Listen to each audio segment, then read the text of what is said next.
आपका स्वागत है हमारे चैनल पर। आज हम बात करेंगे संचार के विभिन्न कार्यों के बारे में। संचार या कम्युनिकेशन हमारे जीवन का एक अनिवार्य हिस्सा है। यह न केवल हमें जानकारी साझा करने में मदद करता है, बल्कि हमें एक दूसरे से जोड़ता है और हमारे समाज को संचालित करता है। आइए जानते हैं संचार के प्रमुख कार्य क्या हैं, function of communication. So the number 1 अगर हम बात करें तो है इंस्ट्रक्ट करना या एजुकेट करना, निर्देश या शिक्षित करना। एग्जाम्पल, एक शिक्षक का काम अगर आप देखें तो संचार का एक महत्वपूर्ण कार्य है निर्देश या शिक्षा प्रदान करना। उदाहरण के लिए, एक शिक्षक कक्षा में छात्रों को पढ़ाता है, उन्हें नए विषयों के बारे में जानकारी देता है। शिक्षा के माध्यम से लोग नए कौशल सीखते हैं, ज्ञान अर्जित करते हैं और अपने जीवन को बेहतर बनाते हैं। दूसरे कार्य की अगर बात करें तो वह है एंटरटेनमेंट यानी मनोरंजन। मनोरंजन के बारे में यह भी कम्युनिकेशन के थ्रू ही होता है। आप सारे लोग जानते हैं कि मनोरंजन, तो एग्जाम्पल के तौर पर अगर हम देखें तो टीवी शो या फिल्में। मनोरंजन भी संचार का एक प्रमुख कार्य है।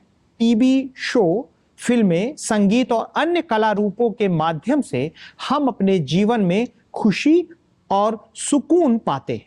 मनोरंजन हमारे मानसिक स्वास्थ्य को भी सकारात्मक रूप से प्रभावित करता है और हमें तनाव मुक्त रहने में मदद करता है। थर्ड, अगर हम फंक्शन ऑफ कम्युनिकेशन को देखें, संचार के कार्य को देखें, ऐसे तो बहुत सारे संचार के कार्य हैं, तो थर्ड अगर हम लें तो परसुएड यानी राजी करना। अगर हम इसको उदाहरण के तौर पर देखें तो विज्ञापन और प्रचार। संचार का एक और महत्वपूर्ण कार्य है राजी करना। विज्ञापन, प्रचार और विपणन रणनीतियों के माध्यम से कंपनियां और संगठन हमें अपने उत्पादों या सेवाओं को खरीदने के लिए प्रेरित करते हैं। इसके अलावा राजनीति में भी संचार का उपयोग किया जाता है ताकि जनता को किसी विशेष विचारधारा या नीतियों के पक्ष में राजी किया जा सके। इसके बाद और अगर हम बात करें तो बहुत सारे कार्य हैं, उसमें एक है डिबेट एंड डिस्कशन या डिस्कस, वाद विवाद या चर्चा। इसमें भी अगर उदाहरण के तौर पे देखें तो आपने टीवी शोज में बहुत सारे डिबेट देखे होंगे, टीवी डिबेट शो। तो संचार का एक और कार्य है वाद विवाद और चर्चा करना। यह हमारे विचारों को साझा करने और विभिन्न दृष्टिकोणों को समझने में मदद करता है। वाद विवाद और चर्चा से हम नई जानकारी प्राप्त करते हैं और अपने विचारों को सुधारने का अवसर पाते हैं। सांस्कृतिक संवर्धन, कल्चरल प्रमोशन। सांस्कृतिक कार्यक्रम संचार सांस्कृतिक संवर्धन में भी महत्वपूर्ण भूमिका निभाता है। विभिन्न सांस्कृतिक कार्यक्रम, उत्सव और कला रूपों के माध्यम से हम अपनी संस्कृति को बनाए रखते हैं और उसे अगली पीढ़ी को हस्तांतरित करते हैं। यह हमारी पहचान को मजबूती प्रदान करता है और हमें गर्व महसूस कराता है। एक और अगर संचार के कार्य के बारे में हम बात करें तो उसको हम इंटीग्रेशन यानी एकीकरण के रूप में देख सकते हैं। सामाजिक संगठन, अगर हम एग्जाम्पल के रूप में, उदाहरण के रूप में देखें तो सामाजिक संगठन यानी संचार समाज के विभिन्न वर्गों और समूहों को एक साथ लाने में मदद करता है। यह एकीकरण की प्रक्रिया को सुदृढ़ करता है और समाज में समरसता बनाए रखता है। विभिन्न सामाजिक संगठनों और समुदायों के बीच संवाद स्थापित करना, एकता और सहयोग को बढ़ावा देने का कार्य भी संचार के द्वारा ही किया जाता है। देन अगर और आगे हम बात करें तो बेटर अंडरस्टैंडिंग यानी बेहतर समझ भी संचार के थ्रू ही बनाया जाता है। अगर द्विपक्षीय वार्ता है तो संचार के माध्यम से हम एक दूसरे को बेहतर तरीके से समझ सकते हैं। द्विपक्षीय वार्ताओं और संवाद के माध्यम से हम अपने विचारों और भावनाओं को स्पष्ट करते हैं या कर सकते हैं और गलतफहमियों को दूर कर सकते हैं।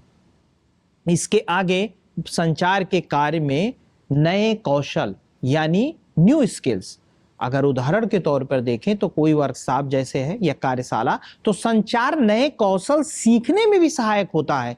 विभिन्न कार्यशालाओं, सेमिनारों और प्रशिक्षण कार्यक्रमों के माध्यम से हम नए नए कौशल प्राप्त करते हैं और अपने पेशेवर जीवन में सुधार करते हैं।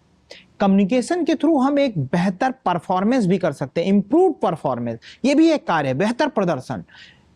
जैसे एग्जाम्पल के तौर पर फीडबैक और आलोचना के माध्यम से संचार हमें अपने प्रदर्शन को सुधारने में मदद करता है। जब हम अपने काम के बारे में प्रतिक्रिया प्राप्त करते हैं तो हम अपनी कमजोरियों को पहचानते हैं और उन्हें दूर करने के लिए प्रयास करते हैं। इसके अलावा संचार के द्वारा हम पारस्परिक संबंधों को भी सुधारते हैं। यह भी संचार का एक कार्य, बेहतर पारस्परिक संबंध, बेटर इंटरपर्सनल रिलेशनशिप। उदाहरण के तौर पर अगर हम देखें तो परिवार और दोस्तों के बीच संवाद यानी संचार बेहतर पारस्परिक संबंध बनाने में भी महत्वपूर्ण है। परिवार और दोस्तों के बीच संवाद स्थापित करना, हमारी भावनाओं को साझा करना और समस्याओं का समाधान ढूंढना, हमारे रिश्तों को मजबूत बनाना, ये सारा काम भी संचार के द्वारा किया जाता है। इसके अलावा अगर हम देखें तो बहुत सारे और कार्य भी हैं जो संचार करता है, जैसे डेवलपमेंट कम्युनिकेशन, यानी जो भी विकास संचार है वो उसका भी कार्य कम्युनिकेशन के द्वारा किया जा सकता है। यानी कम्युनिकेशन एक कैटलिस्ट की तरह काम करता है, एक उत्प्रेरक की तरह काम करता है। मान लीजिए कि आप एक किसान हैं और आपने अपने खेतों में कोई बीज लगाया और आपको संचार माध्यम के थ्रू पता लगा कि इस तरीके का बीज और इस तरीके का पेस्टिसाइड यूज करने से हमारे खेतों की उत्पादकता बढ़ रही है। यानी एक तरीके से संचार प्रोडक्टिविटी को भी बढ़ाता है। और आपने उसको अगर किसी दूसरे को शेयर किया और उसने भी अपने खेतों में उस तरीके के उपज को लगाया और उस तरीके के पेस्टिसाइड को इस्तेमाल किया, तो जाहिर सी बात है कि संचार ने कहीं ना कहीं प्रोडक्टिविटी को बढ़ाया, यानी उत्पादक क्षमता को बढ़ा दिया। तो इस तरीके से संचार के बहुत सारे कार्य हैं जिनको हम लोगों ने देखा कि कम्युनिकेशन के फंक्शंस क्या क्या हो सकते हैं, और बहुत सारे फंक्शन हैं। संचार हमें हमारे अवसाद को भी दूर करता है। अगर मान लीजिए आपका मूड खराब है या आप जो है कुछ ऐसा आपके साथ कोई घटना घटी है जिससे आप अपसेट हैं, तो आप अगर कोई भी गाना सुने या टीवी पे अच्छा प्रोग्राम देखें तो आपका मूड अच्छा हो जाएगा और आप उस अवसाद से बाहर आ जाएंगे।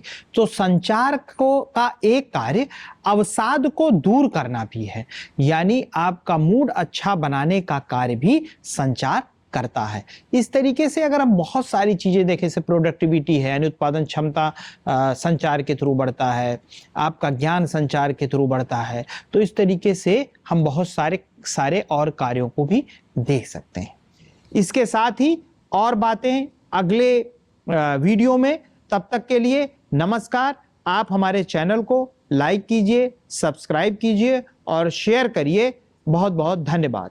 Thank you.